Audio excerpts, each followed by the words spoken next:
Naaresto na ng mga tauhan ng Pasay City Police ang isang babae na nanalisi kay Comelec Chairman George Erwin Garcia habang kumakain ito sa isang restaurant sa Pasay City kahapon. Sa panayam kay Police Colonel Joselito De Sesto, hepe ng Pasay City Police, kinilala ang suspect sa alias Hazel na naaresto sa follow-up operation at sa tulong ng mga saksi. Nag-create na agad tayo ng Special Investigation Team. Kasama po dito ang District Special Operations Unit, Intel ng District at sa Intel ng Station at saka follow-up. Huli po nila ito sa area ng Saputi Road, Las Piñas City.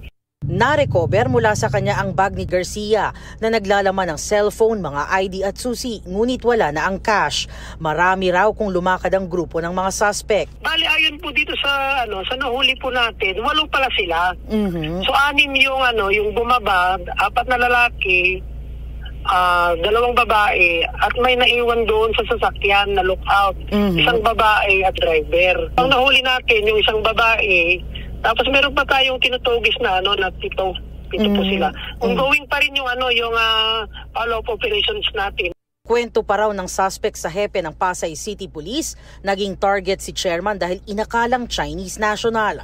Ito raw kasi ang target ng grupo ng suspect. Hindi nila talaga target si Comelec chairman. Nagkataon lang po na na-traffic sila, nakita na parang Chinese si chairman. So yun na yung inoperate nila. So sumabay po sila sa restaurant sa loob. Akala po nila Chinese talaga, Chinese. Kasi yun po ang target nila, mga Chinese.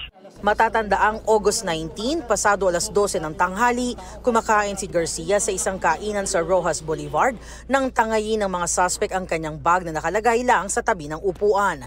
Tumakas sa mga suspect sakay ng isang AUV. Patuloy ngayon ang pagtugis ng mga otoridad sa iba pang kasamahan ng suspect habang nasa kustudiya na ng Pasay City Police ang nadakip na suspect. Ito ang unang balita. Jamie Santos para sa GMA Integrated News. Gusto mo bang mauna sa mga balita? Mag-subscribe na sa GMA Integrated News sa YouTube at tumutok sa unang balita.